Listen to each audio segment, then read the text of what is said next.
Well, good morning. This is another expert program by Microgiants with our experts here.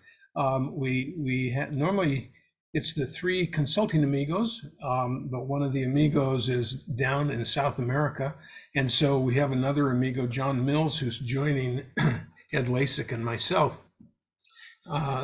John Mills is a extremely seasoned entrepreneur, and he has been in the electronics business for some time, and made some money there, and he transitioned into various real estate kinds of businesses, and still currently doing that. He has several pieces of property. He's done a lot of consulting over the years. He's particularly good in technology.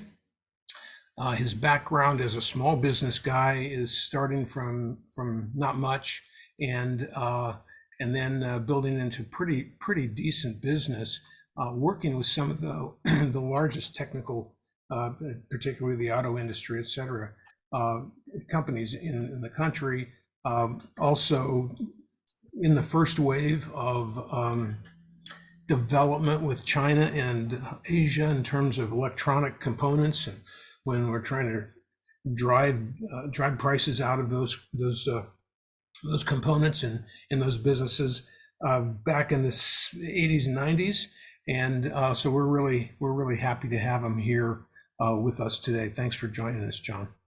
One of the topics that is always hot and controversial and sensitive has to do with family business ownership.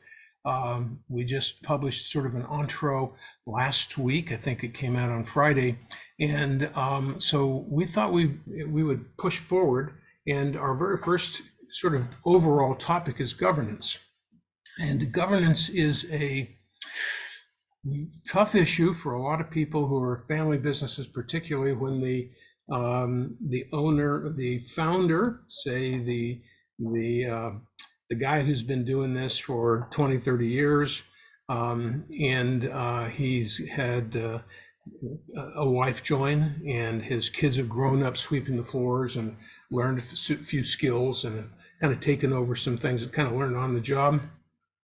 And then all of a sudden, these guys go past the place where you just kind of run it off from the seat of your pants. And I thought, here are a couple of things that we thought maybe why family businesses either fail because they fail in large numbers, as we talked about last week, as they transition, but they also actually perform at a much lower success rate in terms of profitability and wealth building than other businesses that are public businesses, or larger businesses where they brought in outside people, they've got a professional board, etc. One of the books that I've read recently is called The Aristocracy of Talent: How Meritocracy Made the Modern World. Meritocracy is under stress today, and we have a program about that, which is kind of interesting. That really shows a broader look at meritocracy as a whole and how things are from the university to younger generations, and even the way compensation happens. It's eroding. But the interesting thing is that one of the things he pulls forward is, if you take a look at the history of economics, you start, way back when in the 15th century, 16th, 17th, where basically there was a mercantile system. And the mercantile system, as you might imagine, had to do with trading, developing, manufacturing, mercantile, or merchandise. And what happened there is that they developed alongside the aristocracy, because we still had kings and queens in most countries around the world, certainly in Europe, where modern economies developed. And the interesting thing there is that the mercantile system had guilds. Guilds were tantamount to unions today, where they controlled everything in their particular business. So but on the aristocracy side, everything was based on who your buddy was. So if you happened to be the king, you gave out favors. You even sold things. Um, I think it was Napoleon who basically said, we're going to, something to the effect of, we're going to win because our generals don't buy their positions. They have to earn them based on their merit on the battlefield. Well, that was the turn of when people began to realize that putting people in places where they were not skilled or didn't have natural talent or didn't have the proper education really made a lot of sense. And meritocracy was sort of born. And then Adam Smith came along and really clarified that for everybody. So we don't want to get into a huge historical discussion of that today, but the point being that Alan Wooldridge, who wrote this book, clarifies this development in the economic system and shows how meritocracy is really what pulled us out of the doldrums, eliminated toil, and gave everybody a better life as a result. So it turned into the word capitalism as we kind of went forward from there in the 1700s. Well, I think that the comparison that I want to draw here is that an aristocracy is not much different than a family. You know, you got the papa, and he's the guy that maybe was had an affinity for working with his hands, and maybe he's a good machinist, and he develops a business. He hires one or two people. Pretty soon, his wife, is doing the books and handling the office, and then, as I mentioned, then the kids grow up, and so. But the point here is, as a whole, independent family businesses do not do as well as other companies. That's what we want to talk about today. And we think that there are several subjects. One of the more important ones is governance. How do you run the company when you get to a certain place? And so when we take a look at some of these, and chime in, guys, as we go through them, here are a couple of the reasons. You know, you may find that once you get to a certain place, making money is not the most important thing. And we talked a little bit about that in our last one. Ed, why don't you summarize this, kind of our conversation at the end of last week about focusing on profit to keep everybody on the same sort of line, if you will, bottom line in this case.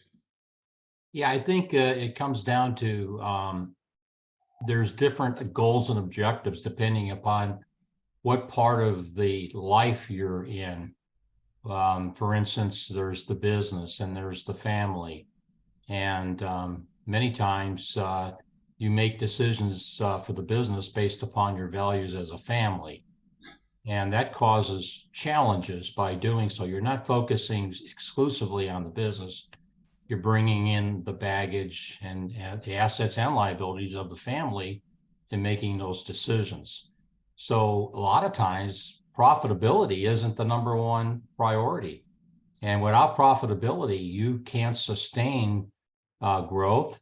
You can't come up with the capital investments that you need to move the company forward. So making money is a big factor in any business. And I think many family businesses at times fail to focus on that as much as they should. Yeah, you're right. And then the family relationships are clearly complicated and stressful. And so when money is no longer a requirement, it allows you to focus on some of these other issues and get them all mixed up. And a lot of times the same family members, the cocky son will come along and he feels entitled because, maybe he's inherited a little piece of stock, or he's the heir apparent. But that ends up being a problem.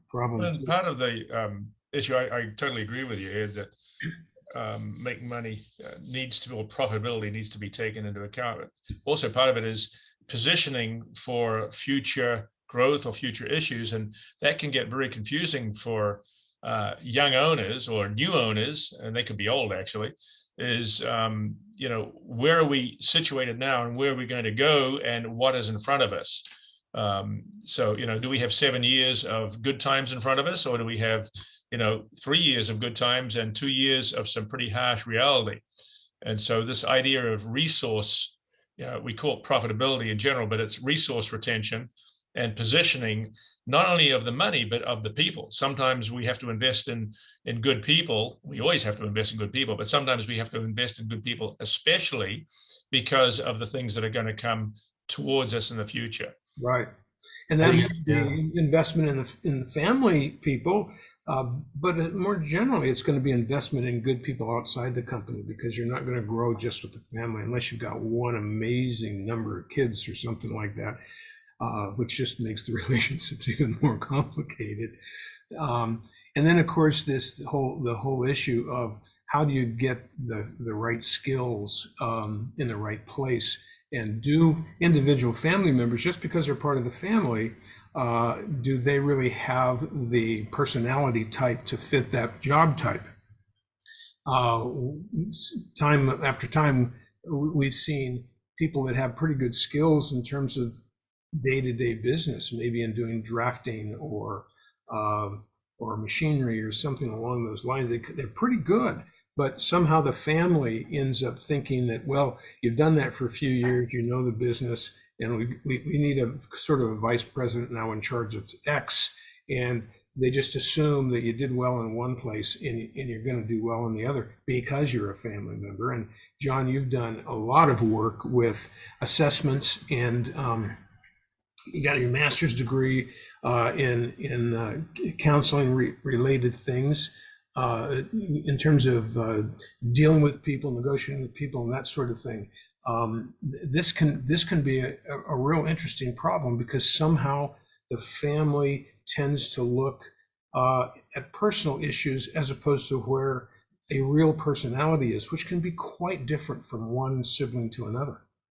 Yeah, so one of the big issues that comes up is human beings like to be around human beings that they like and who like them. And one of the original problems that we have when we go into business, we pick people who are like us, who see the world through our eyes, and we kind of gravitate together, and that's how we do it. But that is actually a formula for failure, ultimately. And it takes a little while to realize that if you have a really creative entrepreneurial spirit in one individual, and you're dealing with a business that's going to scale to some extent, you'd better have some detail-centric metric people to back them up. And it's a completely different set of skills. It's actually a different way of viewing the world. So you end up with people who are around you that actually feel like they might be holding you back. And on the flip side of it is the guys who are doing it all by the book feel like you're a bit of a wild card and you're shooting off at the edges. This tension is actually the best tension you could possibly have in a business. And so, unfortunately, it quite often doesn't happen in family, because what happens is you get either a dad or a mom or whoever happens to be the hierarchical leader, and they just say, well, we're going to do it my way, and here's what's going to happen. And at that point, that company is pretty well doomed to a moderate success at best. Yeah, right. I think personality traits, it's pretty proven leopards don't change their spots. It's pretty proven that human nature and human behavioral traits do not change any more than maybe they could change 10-15%, or you can learn how to control some of your behavior, but they don't fundamentally change. If you're a creative, entrepreneurial, driven person, that's not going to be taken away from you. Yeah, exactly right. And two psychologists that I followed, one I worked with for 5 years, and the other was Jordan Peterson, would agree with that. And Rich Trafton used to say, you only really fundamentally change somebody in two ways. One is a huge amount of treatment and therapy, and the second one is a religious experience. And those are the two ways. So, those are pretty hard ways to try and get a family member to fit into a certain niche. It's like, maybe there's a better way to do that. So we hope to enlighten a lot of you. When we get into the HR section, we'll spend a lot of time on that.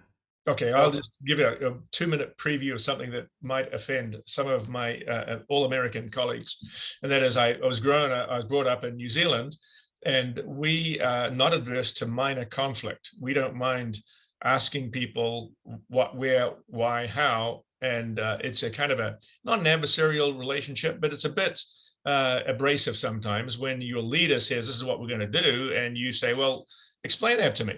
And I actually believe this is absolutely what is needed for success in any business, has to be controlled.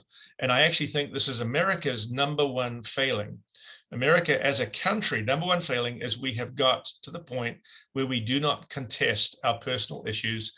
We don't contest our own opinions, and we kind of just say, let's go along to go along.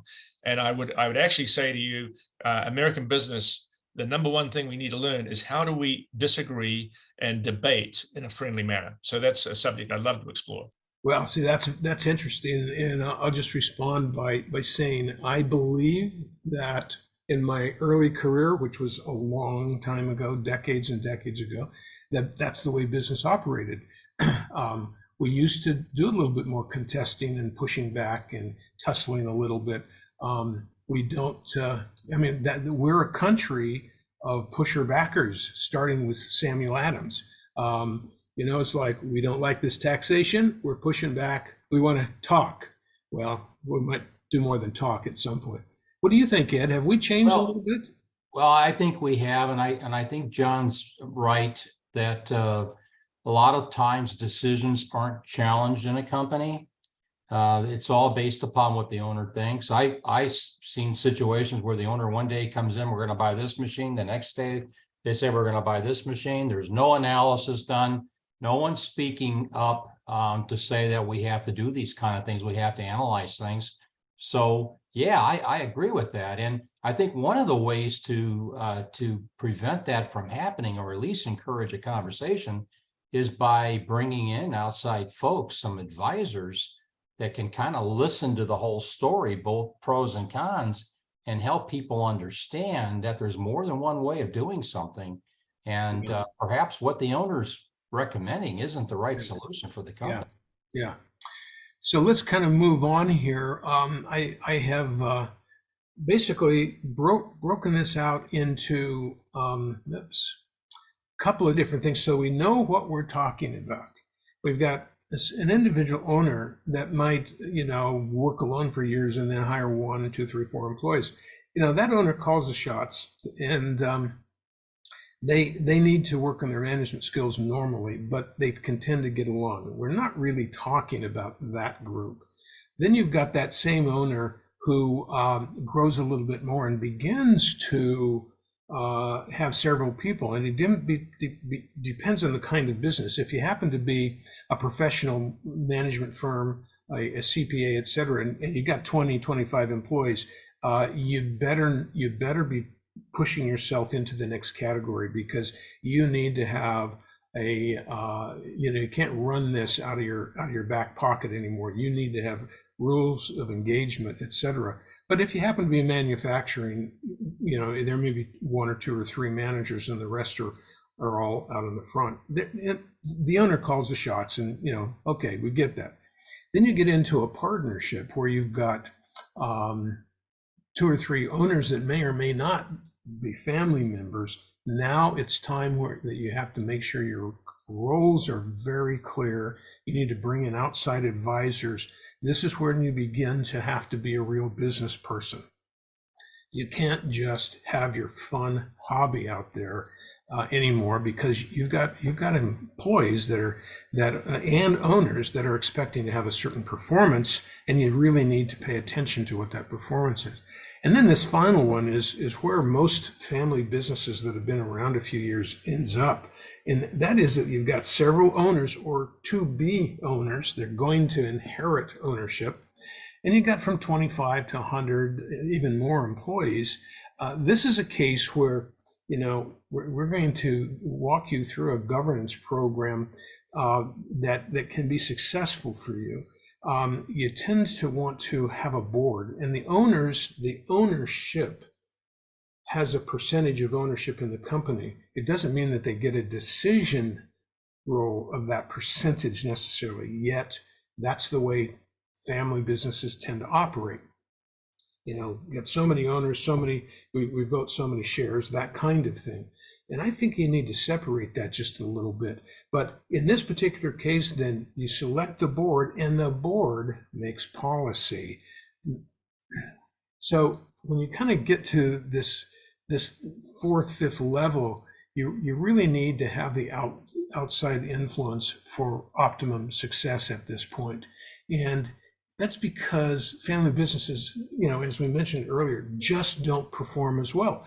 Except what Adrian Wooldridge says is that the companies that bring in outside help begin to look more like public companies.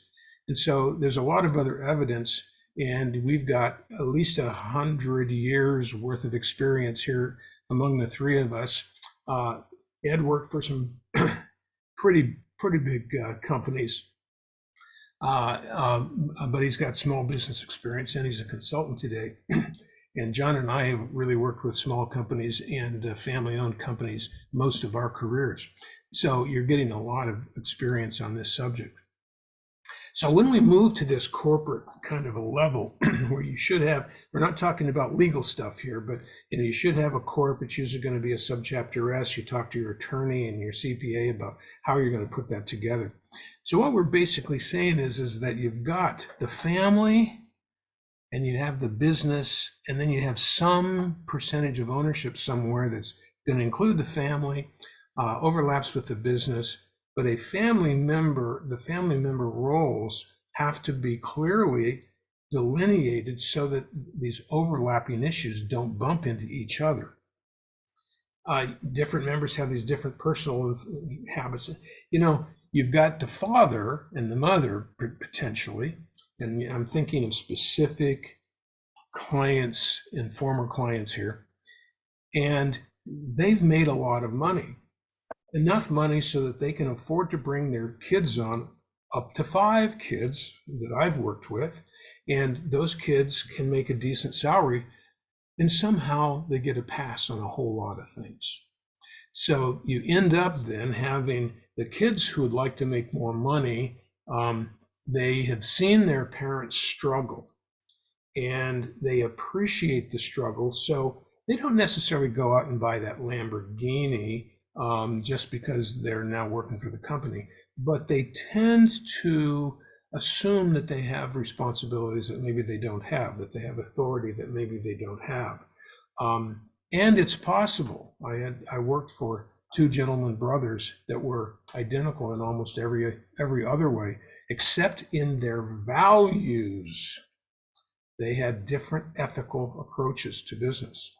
This caused innumerable problems, and they were miserable at work for decades and decades as a result of simply not having laid down the groundwork. It's like, well, let's get started. And what do? You're out on the floor and you're working. And pretty soon you've got 60 or 80 of these guys doing what you used to do. You have to be a manager now.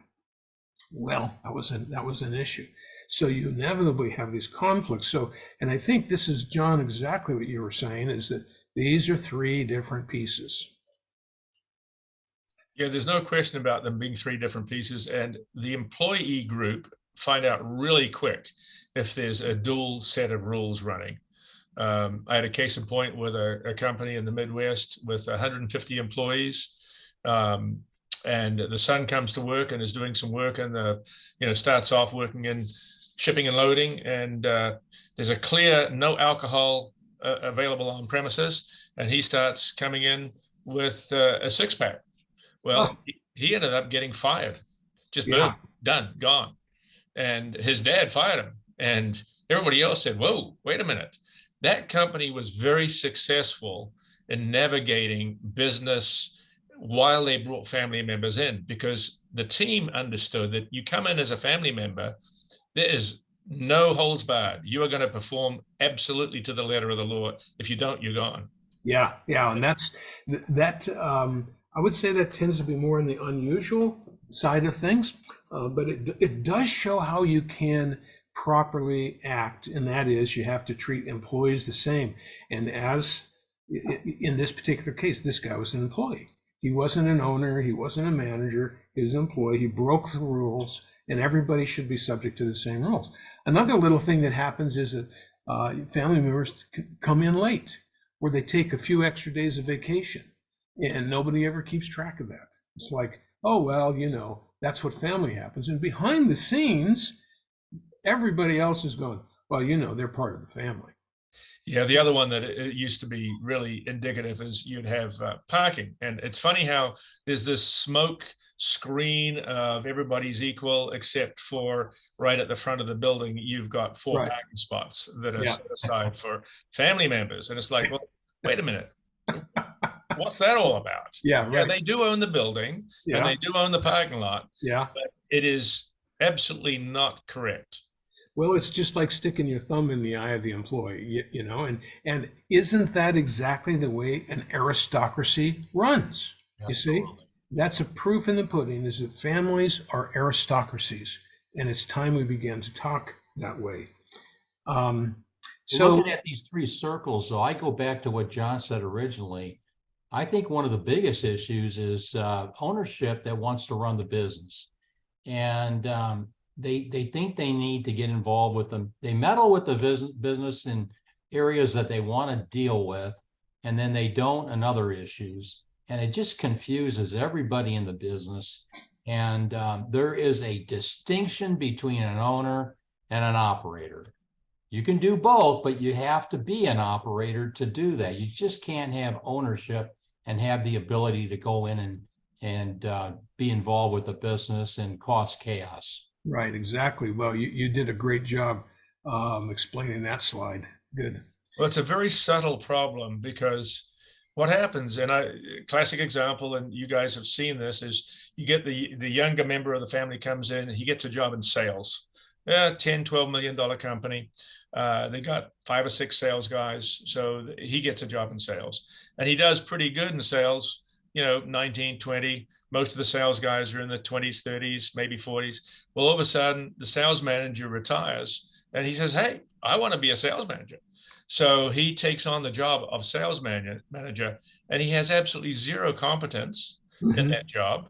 First, Right. Number one, his skills are not suitable for it. Number two, he doesn't have any earned respect from the other team members. And actually, in the position of sales manager, he now decides that he can work 8 to 5 or 8 to 10 and then 1 to 3. And because he's a family member, he ends up not performing well, but he performs okay. Well, the company over a period of 3 or 4 years loses its momentum and loses its market edge. Yes. All because of basically a bad decision by the ownership of that company, putting somebody with no competence in that position. Right. And it's kind of like the Peter principle, which we used to talk about a lot, and that is you raise an individual up to the level of their incompetence because their performance is good, and the assumption is you give them more and more responsibilities, and they kind of move up. Well, the family kind of gets a pass on that because it's like, well, we're trying to develop so and so, to take over the company, and we want them to see these different aspects. That's legitimate, but it needs to be done, in my opinion, in a little bit different context than making them the sales manager.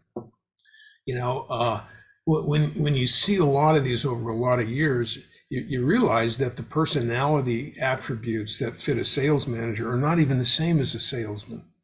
A salesperson is driven by a different set of expectations and interpersonal drives than a sales manager, who is in fact a manager. And you have to have a management profile in order to be able to do that. You need to understand sales, no doubt about that. But it's very frequent that a salesperson fails as a sales manager. And strangely, a mediocre salesperson can be a fabulous sales manager. And I've seen that happen a lot. Yeah, so just 2 seconds on that. The prime skill for sales really is a tactical skill of just simply going out and doing it and making the calls, being creative in your approach. The prime skill for a manager is actually more strategic. understanding the process, understanding human nature, understanding when to rein back and push out, understanding the timing situations. It's a lot more nuanced than a guy who's involved in sales. Yeah, exactly. And then you get into some of the more specific details. Our third point there is few have the business skills. For instance, Ed, in finance, taxation, HR, they kind of wander around. They may be really, really good at the basic skill level for that particular company, whatever they do or manufacture. But when you get into the business skills, you don't use, say, your taxation knowledge on a daily basis. So many times they lack these deep skill levels. Yeah, I think professionals, like a finance professional, they end up going to school 5 or 6 years. They have to take exams. They have to get continuing professional education to be up on their game. And some general owner just doesn't have the time to invest in all that. He's got to rely upon somebody else with those skill sets to help propel the business. Just yesterday, I found a company that is struggling, needs money, and for some reason, they have not heard of the employee retention credit. Mm. And this is a big, big deal to their company. This is going to give them all kinds of new resources to get things done. And again, it's because the owner doesn't have any knowledge of what's going on outside of the company to be able to deploy these types of benefits at the company. Mm-hmm. That's right. Well, that's exactly right. And part of that is we don't want to have a 20-page list of professionals that we have to back us up. We'd like to think we can captain our own ship. But if you don't have a good CPA that is backing you up, that you meet with once a quarter at least, to go over that, you're going to be running into trouble.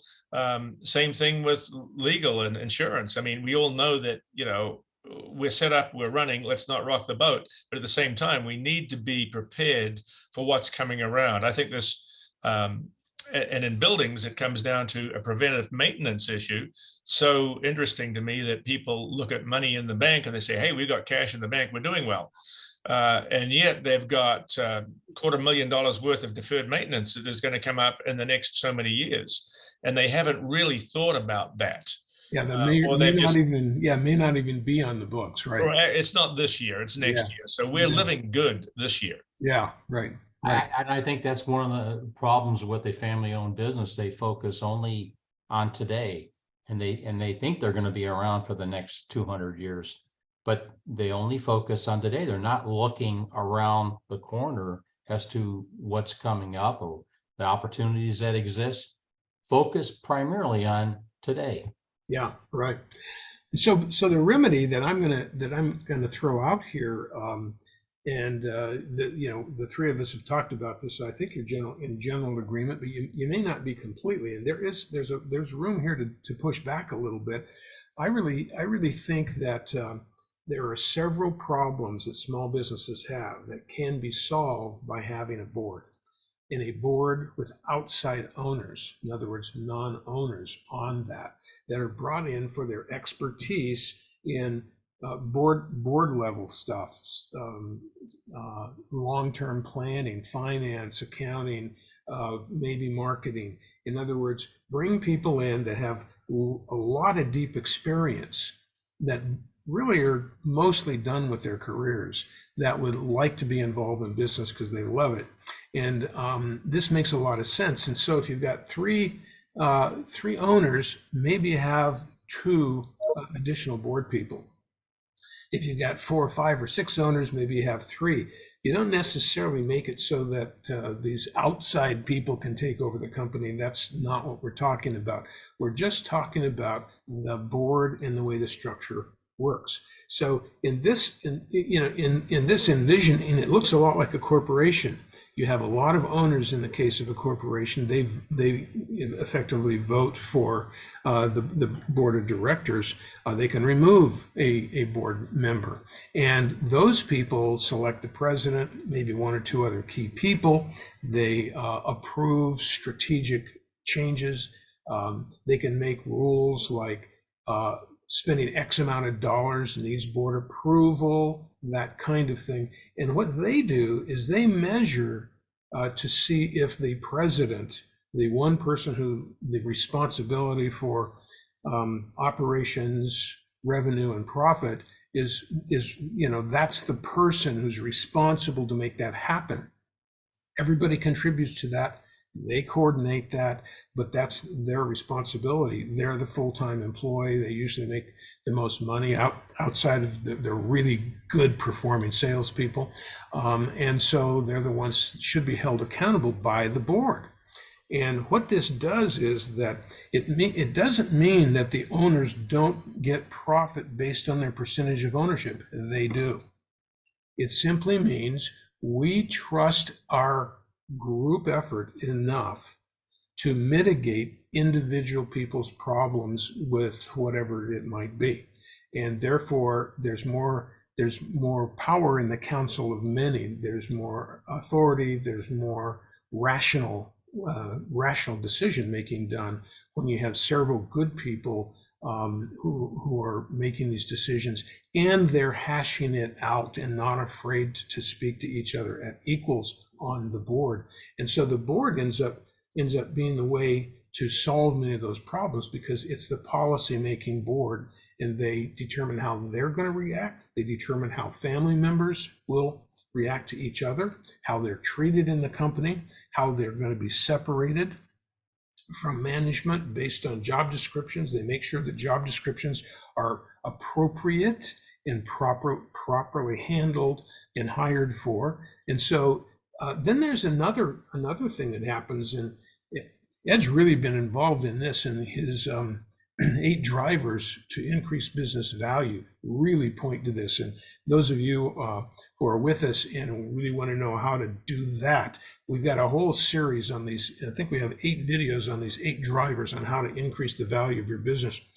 The biggest problem, and we talked about this last week, the biggest problem with a whole lot of family businesses is that they don't really have a good succession plan. They may or may not have kids that are ready. Kids change their minds, don't want to be in the business. Mothers are disappointed because they thought they were going to hand their business over to their daughter or son. And so, you have all of these issues going on. If you have a board, it's been made really clear by 3 Consulting Amigo programs that selling your business is better and more valuable when you have a board that's functional, when you have a president who is employed properly and paid properly, who may or may not be a family member. But if the company can operate without the family members in the business, it's worth more money.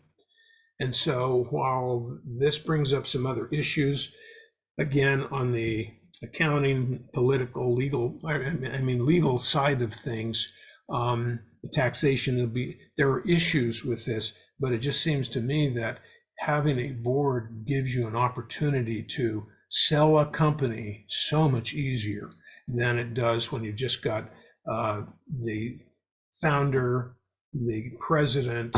He's 75 years old, and he knows he's got to be gone in 5 years. He doesn't like the way the family is working, yet he wants to do something for the family. It just seems to me like this is a great way to solve both problems. Comments? I've seen it happen. The boards that I've been involved with, I think the ownership was very happy of what we've been able to accomplish that they couldn't accomplish on their own. And it does foster a more professionally run organization, and it mitigates a lot of risks that are out there that could take the business out. So yeah, it seems to make a lot of sense, because especially if you get members of the board with different experiences and different disciplines, because you're covering all aspects of a business that way. And it really does add a lot of value to the final product. Mm-hmm. I like the way you said it, Ron. You did a great job. Yeah, I totally agree with you, Ron. That doesn't happen all the time. So just for the record. True enough. Go mark that down. I think this is about decision making and trust. And I think the number one benefit of having a board with outside people in it is that the influence making of family members is diminished. In other words, the back chatter at family dinners and the calling dad or mom or sister to put the lever on them and using, old childhood relational connections is minimized because there's a group of people now that play by a different set of rules. And so you've got to choose which rules you're playing by. And the rules are, let's talk about it in open, let's discuss it, let's get some light on it, as opposed to making an emotional, perhaps personal decision.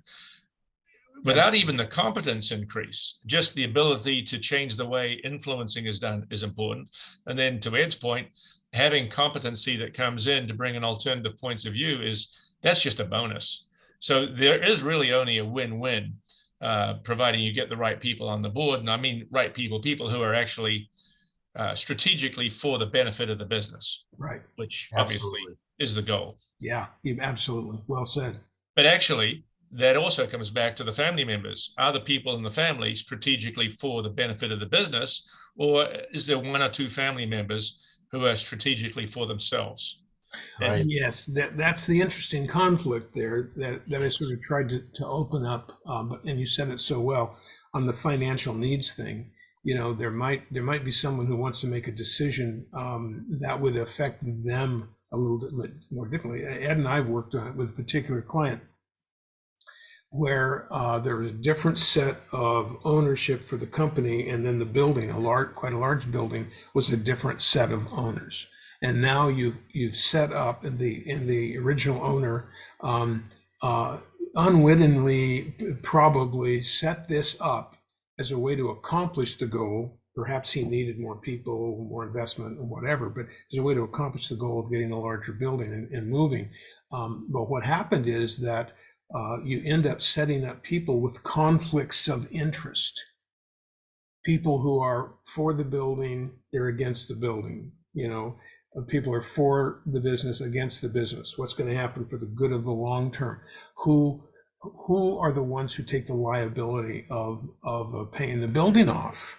You got a corporation, but it's probably, even if it's a C corp, it's got to be a pretty good sized business to not have to sign personally these days. So, you've got people who are involved and have a lot more to lose when they have debt against their personal estate.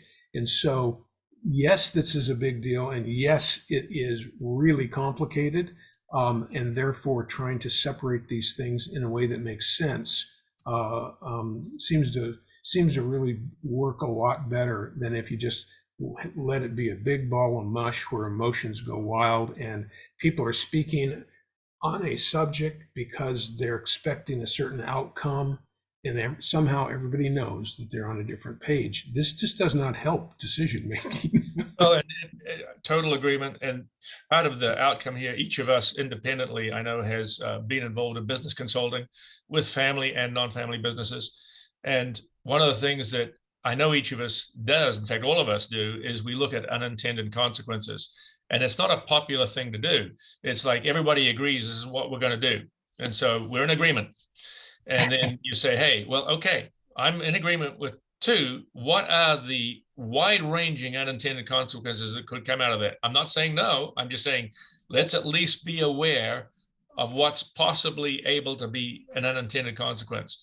And you don't want to stop the process, but you do want to be relatively cognizant of those and be prepared, because there will be unintended consequences. That's right.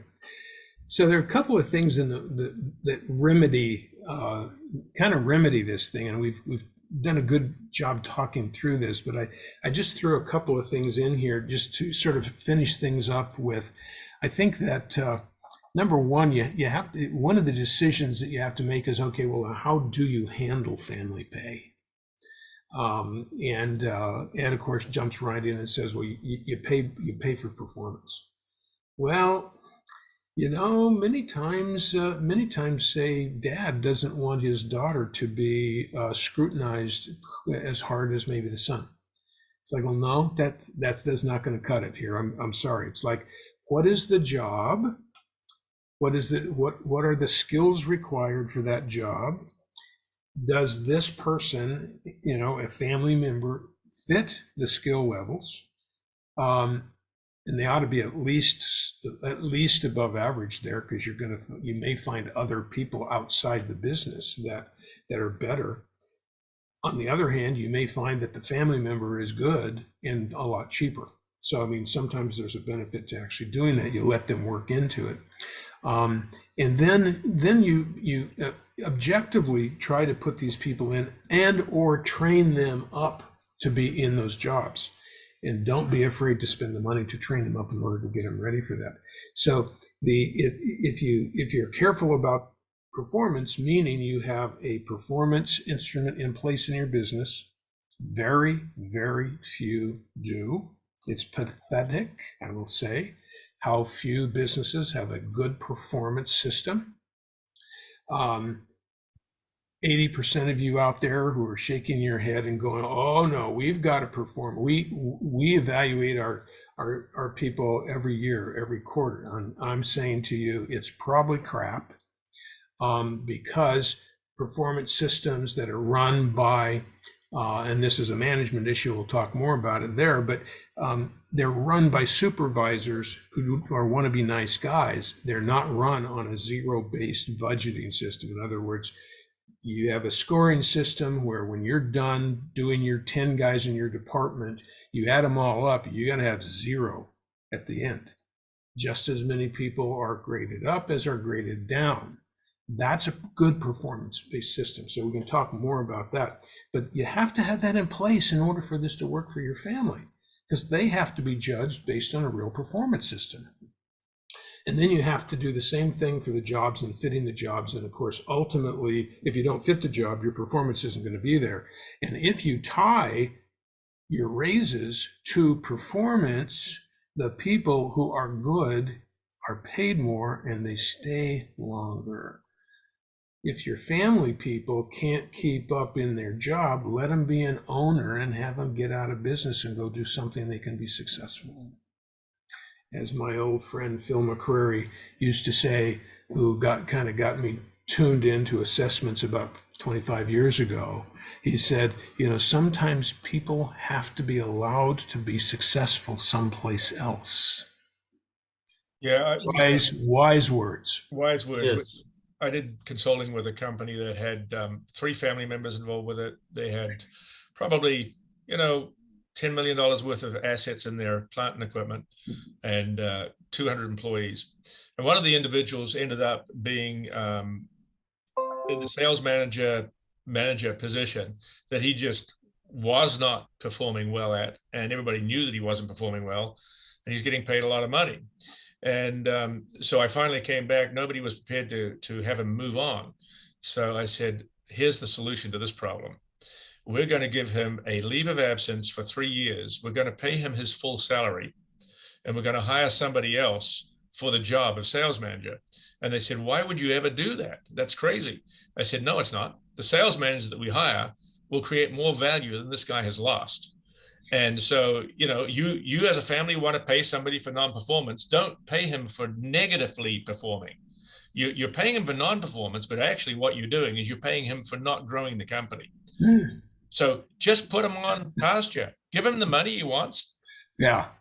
Because actually he's doing damage to the company. Yeah, very good. So, exactly. And it takes, everybody wins in that place. He got his money, he was still an owner, and then somebody was able to turn the company around. Yeah. No, that's a really good example. It kind of goes a little bit with the old axiom, should the founder be the president of the company? And that the founder happens to be a wizard in the shop and a great machinist, a wizard machinist. And it turns out product that nobody else can turn out. And so you make him president, and he's not having fun anymore, because what he loved is what he loves. That's why he started the business.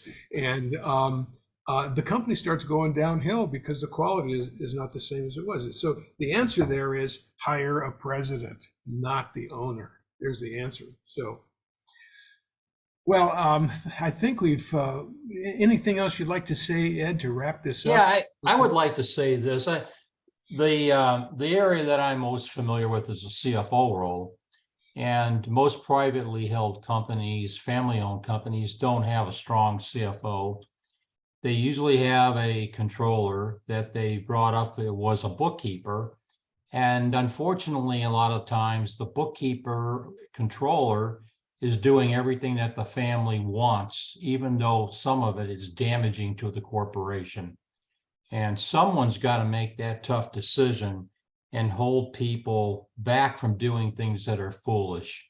And being capitalized properly is really important for taking advantage of future opportunities in the company and making sure that you can sustain some type of a downturn in the economy or whatever in your business so that you're going to be viable. So you really, that board member really can make a big difference for the survival of the company by saying no, whereas probably no one else in the company has the ability to say that or is allowed to say that, as John indicated at the beginning of this whole thing. Yeah, that's so true. I remember an old salty guy. After having conversations with family members, the dad finally comes in, and he'd heard they're considering hiring me, and he said, "You know anything about manufacturing?" Yeah, I've had several clients in manufacturing. I know something about it. But you don't have any in my specific business. I said, well, no. He said, well, I don't think you can do any good for me because you don't have any experience.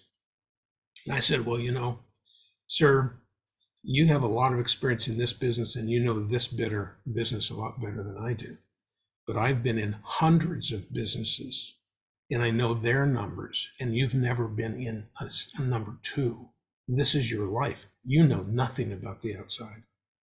He didn't say another word. Well, that's a Because very good observation.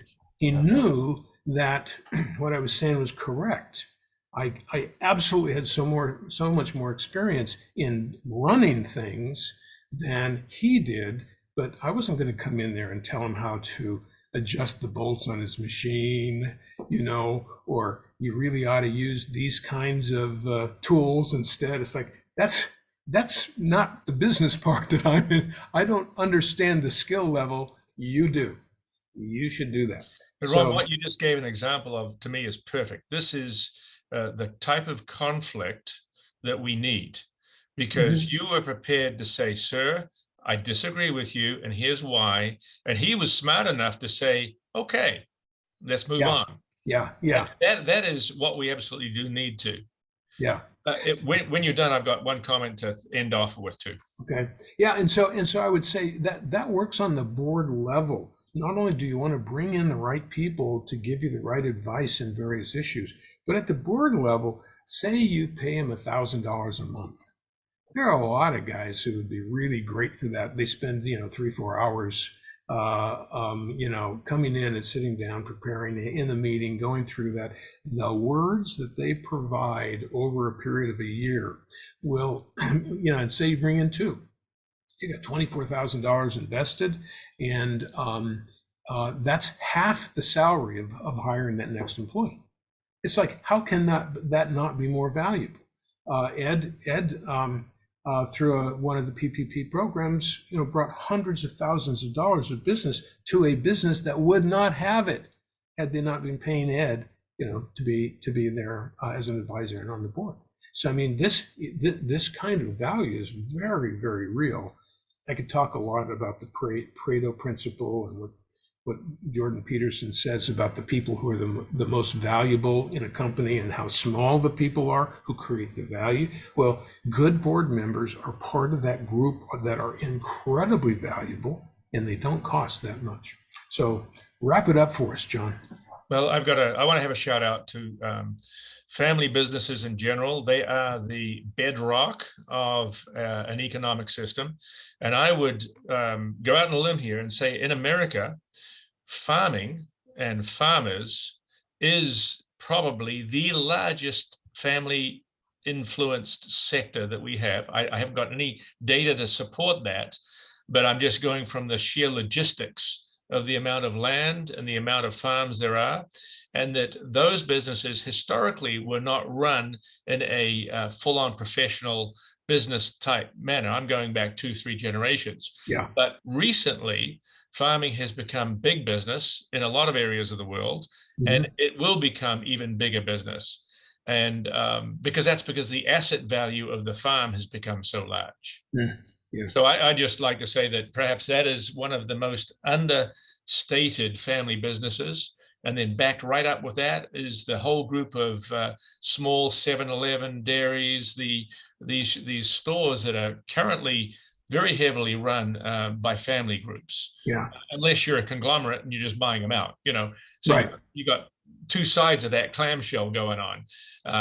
Anyway, that's my comment. Families are the bedrock of our economic system. You're And right. we need to find ways for having them support and grow in this economic system. And you, well, of course, how can you disagree with that? And I'll just say that I read yesterday in the journal, that today the only people hiring are small businesses. And they are this group of businesses between 10 and 150, because the big guys are cutting back because they hired too many people. They gobbled them all up when things were good. But small businesses are not firing as fast, and they're hiring. And so this is part of that bedrock you're talking about. These small businesses are the backbone, the independent businesses are the backbone of the U.S. economy, as they are in many economies. And let's help you all run them better and make more wealth. So for that, Absolutely. John will join us again next week as we take on another leg of this particular journey. Until then, we'll say goodbye.